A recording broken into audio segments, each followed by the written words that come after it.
ఆల్నాని గారు, మీకు ఇంకో విషయం కూడా చెప్పాలనుకుంటున్నా. మీరు ఇన్ని సంవత్సరాలు రాజకీయం ఏలూరులో చేశారు.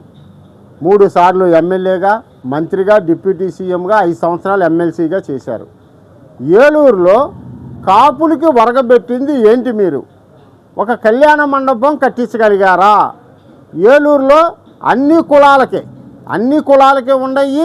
మొన్న ఎలక్షన్ ముందు పెద్ద డ్రామా ఆడారు.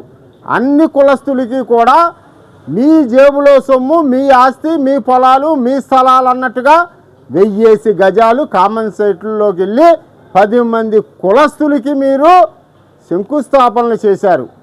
ఏం చేశారు? కాపులకి ఒక కాపు కులం కార్డు పెట్టుకుని మీరు కాపు అని చెప్పుకుని ఈ రోజున తెలుగుదేశం పార్టీలోకి వెళ్తానికి చూస్తున్నారు.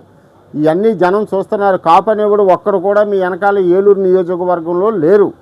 మరి అలాగే 2019లో ఎలక్షన్ ముందు ఎంత అరాచకం చేపించారండి మీరు?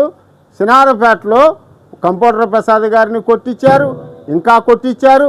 వాళ్ళ మీద తిరిగి వాళ్ళు కళ్ళు గిళ్ళు అన్నీ పోయి వాసిపోయి ఉంటే మీరు వాళ్ళ మీద ST/SC కేసు పెట్టించి ఈ రోజుకి కోర్టుల చుట్టూ తిప్పుతున్నారు. అది మీరు చేసిన పని కాదా? మరి అలాగే మొన్న 2024లో జరిగిన ఎలక్షన్లో పోలింగ్ రోజున 14వ డివిజన్ పోలింగ్లో ఒకటి పేక్ కోపిచ్చేశారు.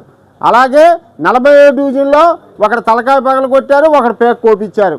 ఇవన్నీ మీరు చేసినవి కాదా ఆల్నాని గారు?